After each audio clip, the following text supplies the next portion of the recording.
Hello, Nic. Thank you so much for joining me today. Hi.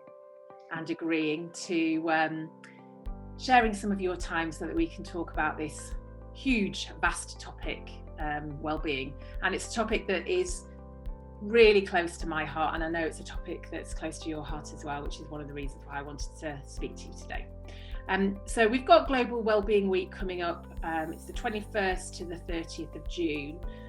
And I thought it would be a nice idea to have conversations with others to learn a little bit more about well-being in the context of their lives, and also to bring it into the forefront of people's minds for those that are going to be watching. So to start off with then, I thought it might be nice for you to share a little bit about yourself. Okay, well, happy to be here. So I live in Germany. I am German. I have lived abroad a good bit and taken away some of the cultural bits as well that I find really interesting. And it's lovely to kind of connect this way with the world. You know, it's so easy these days. And so I'm a mum of a teenager that has its challenges, and I'm a nutrition and health coach with the approach of holistic health coaching. I have tried various kind of modalities over the years for me personally, and kind of created a little kind of toolbox that I find very handy, and it's kind of bits and bobs from various cultures as well, which I find very beneficial. And so the subject of well-being is certainly something that is kind of close to my heart from a personal level as well as kind of from a professional level. Lovely, thank you. So let's start with that then, because well-being is bandied about a huge amount, isn't it? And you can look up the dictionary definition, what is well-being. We can look at various research papers, but if for you, Nic, what is well-being? I think it's a balance. It's really hard to describe in a few words, and it very much depends on the situation I find myself in.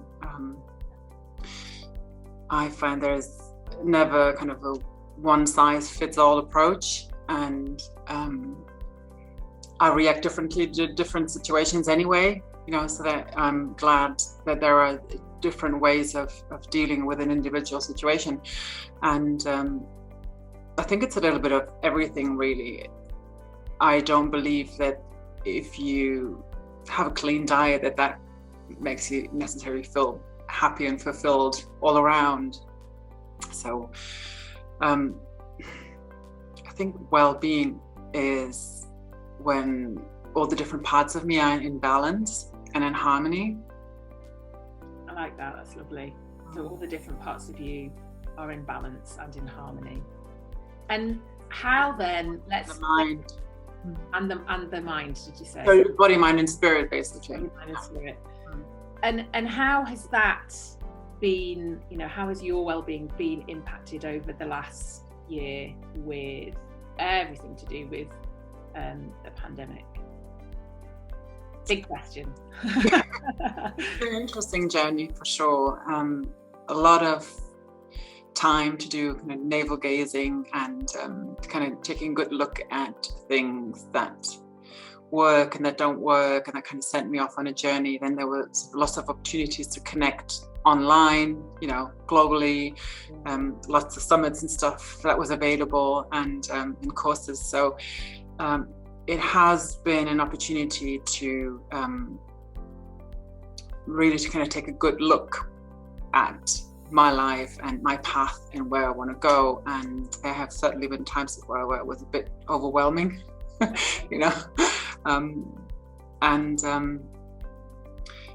it hasn't really been a relaxing year, I have to say, because my work situation hadn't changed, and I just had more responsibilities with my daughter in terms of homeschooling and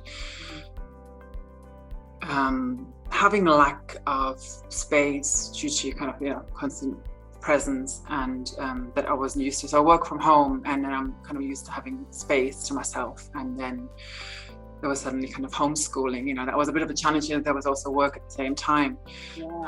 And then I was cramping in all these kind of courses and meetings and stuff. So it was very, very interesting, but I found it actually a little bit difficult to find the balance, you know, of relaxing as well and just being, even though that was exactly what I was kind of studying and learning about. So in theory, you know, I took so much away from it, but then to put it into practice, I find that quite tricky.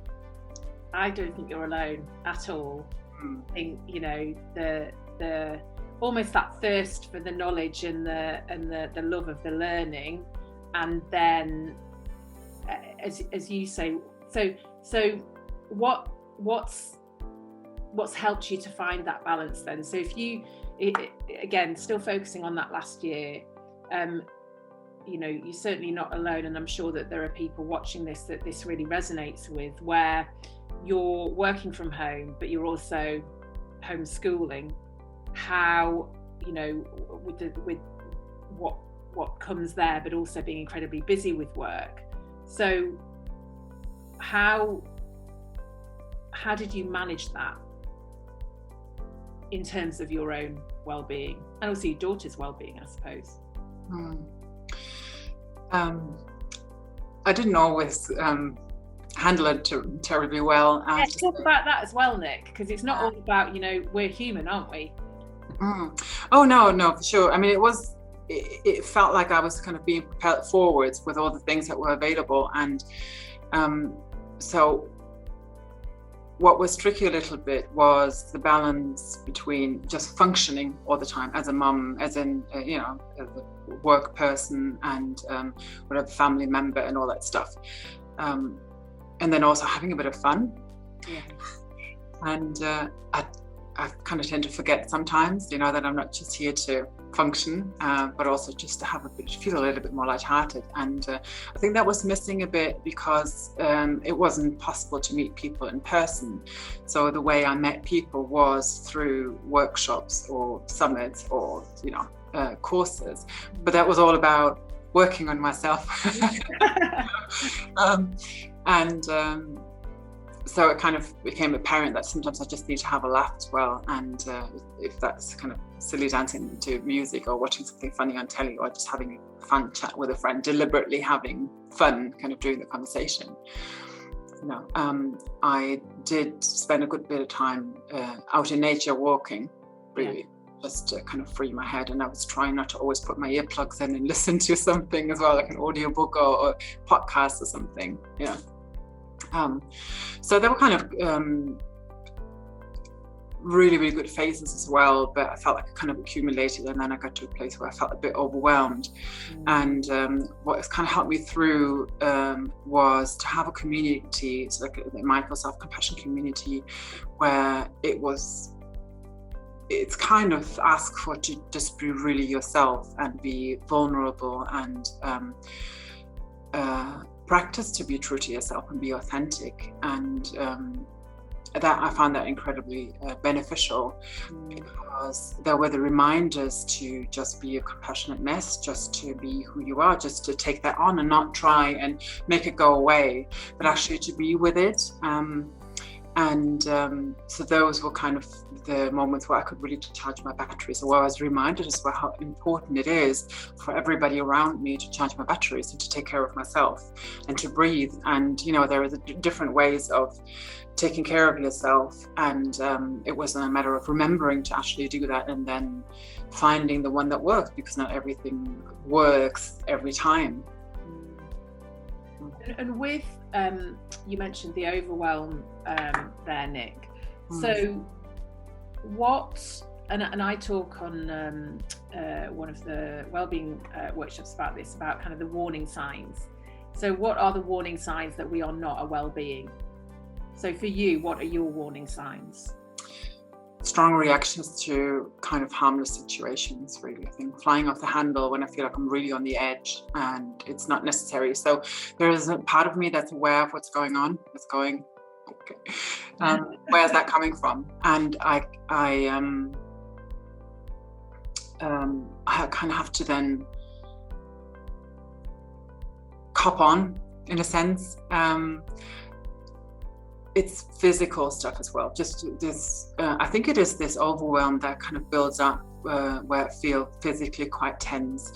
I'm breathing in a shallow way. I don't sleep very well, so I'm a bit antsy, and it's a different thing. So I think it's the body that's sending signals as well. And then, with a bit of luck, I pick up the signs, but then also not being able to cope with simple stuff, or just the day-to-day life and the things that kind of culminate and just need to get done, that normally get done without picking up drama, and then suddenly there's drama because it's just too much. And what am I doing anyway? And what's the point of my life, sort of thing, So when I question that, then I kind of reach a point where I have to take a step back and not try and save the world and be superhuman and perfect. And for you, Nic, when you're thinking about and talking about that overwhelm and those signs, and I think you said, and if I'm lucky, I pick up on the signs. So I'm just wondering, is it like everything's fine? Oh, it's gone, or is there a gradual kind of creeping towards this overwhelm that has the warning signs that come through to you? I think the latter, that it builds up, and like I said, the tricky thing is to actually be aware of it. So if I'm not conscious of it, then I don't notice that there is a build-up, and I think I then switch over into the survival mode, and I think that's what I've been kind of doing my whole life, so it comes very easily. So you just carry on, and you carry on because you think that that's what's required of you, and then it's sometimes just a simple reminder of saying, is it any wonder that you're feeling that way? You've had this and this and this going on. And I forget, even though I have been going through it, but I think it's a survival kind of mechanism that maybe we or I don't know, whatever, have an extra coffee or just have some chocolate to kind of keep me going, without kind of thinking, actually, why am I needing this? Should I take a break instead? I feel like that part of the brain is a little bit kind of quieted down. I like that question. What is making me need reach for the coffee or reach for the chocolate? And that self-inquiry, which it can be really tricky, can't it, to get to a place where we're even considering asking ourselves that question, because, as you say, we're kind of in survival mode and we're just going through the motions.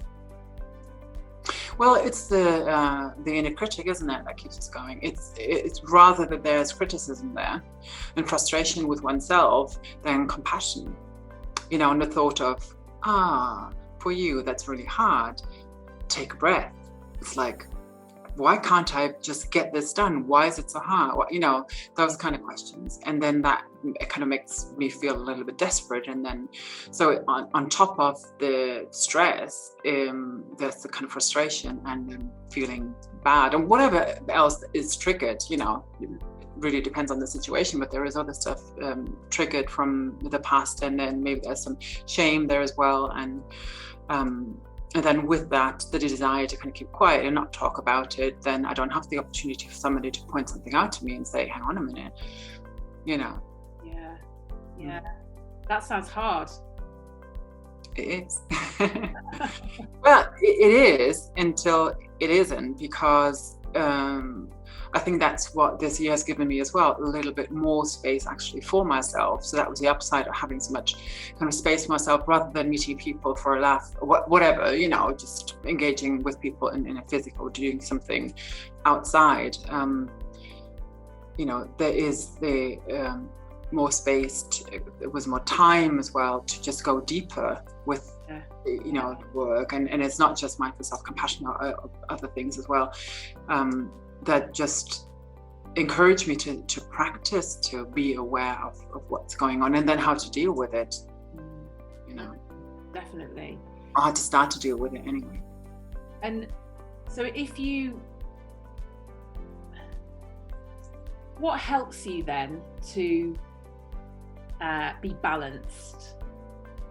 So we've spoken about kind of the challenges, and also some of the things like the fun that's been really important to you, and kind of the lightheartedness. But what are some of the other ways that you keep balanced, I guess, to slow down reaching that point of overwhelm? I think it's making a point of incorporating certain things into my daily life, like every day that I walk, that I'm out in nature. So that makes me look further into the distance rather than down onto the computer screen or whatever. And just gives me a bit of space to think. And it's taking care of myself in terms of nutrition, as well as, drinking, like the fluids, the conversations, certainly to talk about things, and also conversations not to talk about things, or to whatever, like I said, the moving with a bit of music, or watching something inspiring, or watching something fun, and just checking in as well from time to time. What is it that I need right now, or what is it that I could have done with yesterday and I didn't give it to myself, and therefore I couldn't really sleep properly. So I try and take breaks, take these little mini pit stops where I just sit and take a breath, or 3 breaths. My God, can it be that difficult? Just to kind of to just consciously breathe deeply. It's engaging my brain with things that give me joy and kind of get me motivated. It's physical tapping. I do emotional freedom tapping.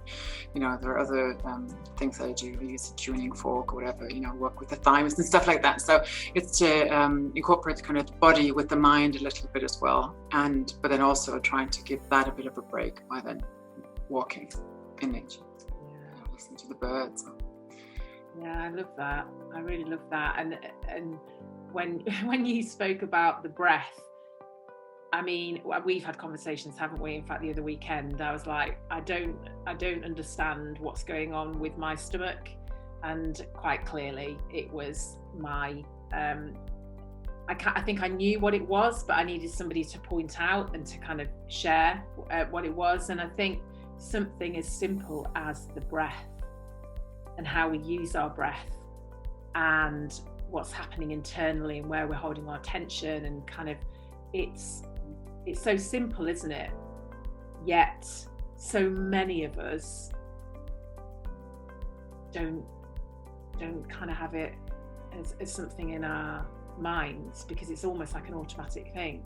When I'm concentrating and I'm stressed, I hold my breath. The two go hand in hand. Yeah. So are there any kind of tricks, or any kind of tips that you could give somebody who knows, what, that's me. Every day I'm working from home, and I'm noticing that I'm holding this tension, or that I'm not breathing properly? Well, I try to sound like Superwoman every day. Just I think there's some kind of scientific research into how you hold yourself. Yeah. So I think it's David Hamilton who said that when you hold a pose where you just stand up tall and you just like this, and it's like got it all under control, and you stand up for 2 minutes, it's signaling to your body, you're tall, you're strong, you can handle this, and you automatically breathe more deeply. The thing is that the mind and the body are so connected that you have pain in the head, like as in the brain, what you're thinking about, that is causing pain in the body. And sometimes we spend so much time up here in the head that we forget to incorporate the body as well, which is why I do the tapping. So it's you tap certain points, and or there's the kind of cortices where you hold your head and then you just kind of tap the 3 brains. So it's the brain, and then here the heart, brain, thymus, and then around the belly button, just the gut brain. And you kind of wander your hands up, and then always kind of tap these 3 places. So you kind of you're communicating with your body, you're engaging these three brains, and while you're doing this, you're breathing. So when I do something physically with the body, I automatically breathe differently. Okay. And if that's just once a day for 5 minutes in the morning, that helps me just to be more grounded as well. And I'm so much in my head. Yeah, I'm aware of it, I'm just thinking so much, and then sometimes I think, my God, is it all so significant? Is it really all that important? Or am I just focusing on it so much that it becomes so big? So I think it's the whatever works, everybody needs to find this. I have a tuning fork that you tap the tuning fork, and then you just hold it in certain places just to feel the vibration. Just, it's all energy, isn't it? And then you can just, like when you pull a string of a guitar, the vibration that kind of goes in the body, or just putting your feet on the ground if you have a garden, in the grass or soil or something, and just charge your body. Yeah, I was doing that quite a bit last summer, actually. We had some lovely weather over here in the UK, and just going out with bare feet and just feeling the sun on my face, and feeling the ground. And I've got kind of stone, but I've also got a garden, so the different sensations that there are from the skin, your body touching those different surfaces, it really helps kind of to bring you into that present moment, doesn't it? It is. And also you said something very important, is you're feeling something. And that sometimes is kind of bypassed because we do so many things automatically because we can, like driving the car or something. But to have this sense and savor experience of actually maybe smelling a flower when you walk past somebody's garden, or like you were saying, feeling something, then you're actually feeling this, and maybe that helps also help you feel the emotions that come up that you often, me speaking for myself, suppress because I don't want them, they're not comfortable. Let's eat some chocolate and that will make me feel better, and if you feel the things that are coming up, you can practice, and it depends on the situation again, but when you feel the stuff, you can then practice to be with it and accept that this is here, even though it's hard, but it is still here. It's not going to go away. So the better we can be okay with what is going on, the more peace I think we have, so if you kind of say, I'm conscious of my surroundings and nature, and isn't that beautiful, and you're grateful for those kind of simple things rather than always kind of running to the next thing. And with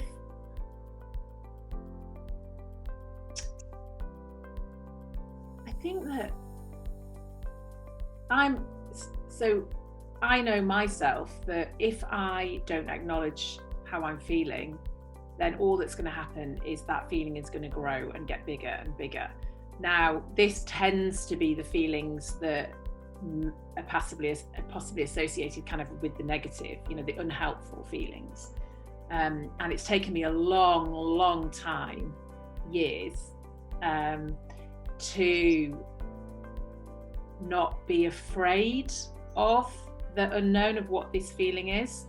I think the really tricky thing is that if those feelings come up when we're in a situation where perhaps it's not appropriate, this isn't going to be helpful now if I start looking at my feelings because I'm in a work context, I'm in a meeting.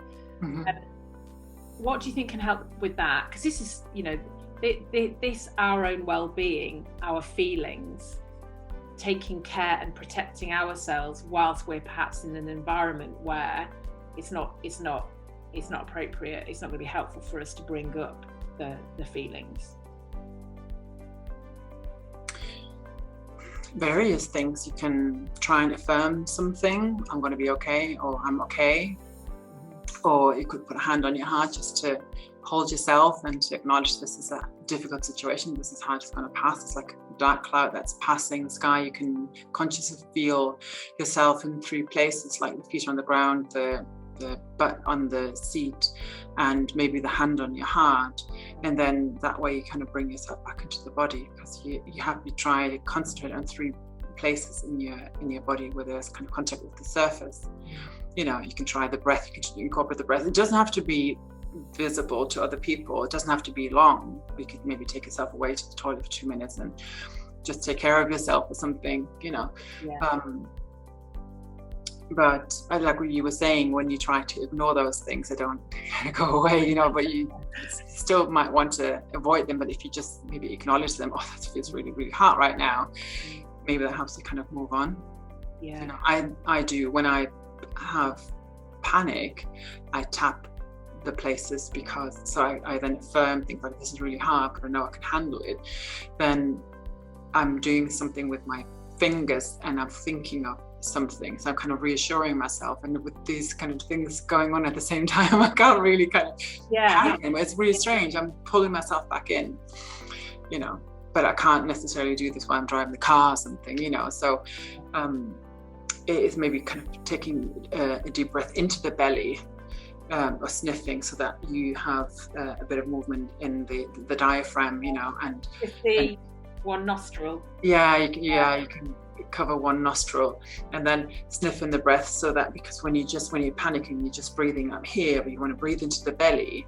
But if you haven't done this for a while, then the diaphragm might have gotten a bit stiff, but it kind of needs to be subtle. So when this is stiff, it can also give you kind of backache, because it's connected with the breastbone and the backbone and stuff. So they're all kind of connected, you know. Just to focus on something, and breathing into your belly is not a difficult thing to do. It's just a difficult thing is to remember that, you know. But if you do this, you can do it without the sniffing thing, but when you sniff it, there's just like a rocking movement, you know, and that just kind of brings a bit of space in there, you know, and all the organs can relax a little bit. And then when you breathe out for a long time, the body releases some kind of salt. I can't remember what it's called, but that is calming down the body as well. So sometimes when I'm kind of driving to the dentist, I'm like, okay, and then funnily enough, then I remember, maybe because I've remembered it once and I thought, great, I'll remember it again. I take a breath in and I have deep breath out as well, because you have to let go of all the oxygen as well, whatever it is, you know. Oh, that's great. That's really, really helpful. I think knowing this, you know, knowing a few little bit, the fact that the body is doing something that helps me calm down, I think it's so smart. All I got to do is, you know, breathe out deeply and for a longer bit of time, and then it's going to get working for you. Well, it gives you a sense of control, and I think that's the trickiest thing for me, certainly, when I feel like I'm totally out of control, and if I feel I'm out of control of my mind and out of control of my body. If there is something I can do, you know, I mentioned the toolbox in the beginning. There are a few things that kind of work for me. So I might not remember many of them, but I might remember 1 or 2, and I can try them out. And sometimes it doesn't work, and sometimes it does. You know, you can do mindful walking, where you just literally put one foot in front of the other, consciously, you know, rolling off the heel of the foot, and so and just by focusing on this is just something that you can do, that where you know you're doing something for yourself, which I find is really, really important when you're on your own and you can't talk to anybody. It's whatever, 11 o'clock or 1:30 on a Friday night, and there's nobody you can ring, and you're having a bit of a panicky moment and you think, I don't know what to do. I mean, those are the worst moments for me, and I'm glad I've got something I can do. Yeah. You know, sometimes it's a hot shower. Something where I feel I can take care of myself when there isn't anybody there in that moment, you know, so I can get through whatever time it is until I can maybe reach out or get some help or something. And there's a lot of things that we can do, and breath is a very simple thing. It's, like I said, just, you know, important to remember that. Yeah. And you know what you're saying there about that feeling of us being in a bit more control, it's giving us something to focus on, because there's been so much that's been out of our control, hasn't there, over the last year, and there will continue to be. So, and this is absolutely what I believe, Nic, is that we do have far more control than we first think within different scenarios. And so having the the handful of strategies or techniques that can be your go-to, I think is really helpful for people. Absolutely, you can use your senses. It is a matter of maybe listening to music that moves you, or it could be smelling whatever, flowers, oils, or something, or even like a herb or something that you really like, just to or look at something beautiful. And if it is whatever, some nature stuff on YouTube, if you're in your office and you can't go out into a park or something, to kind of engage that a little bit, because we tend to kind of take that for granted. Yeah, we can see everything, we can hear everything until we can't, but I use essential oils as well, to lift up my mood or to calm me down a little bit, just kind of just for something to just focus on as well, because as well, I think, again, if we have very busy minds, if we're, and a lot of us are, using a different sense to, because sometimes, there's a lot of things, with affirmations and with kind of like asking ourselves questions and things like that can be very helpful. But if our minds are already full, something else, if we can use a different sense to almost go, hello, I'm all right, back, bring you back grounded again, that can be just what you need. Yeah, exactly. And sometimes talking about it just perpetuates things, and I tend to kind of go to the chocolate thing in the sense of taste, kind of does it for me every time. Not that I would recommend it, but it's, again, the balance, Yeah. Maybe sniffing a bit of peppermint oil or orange or something like this. It's a bit better. But whatever works in that moment, if it's a chocolate that does it for me, I eat it. And I don't want to stress myself then on top thinking it's calories. It is what I need right now. So if that is what I need right now, and I have the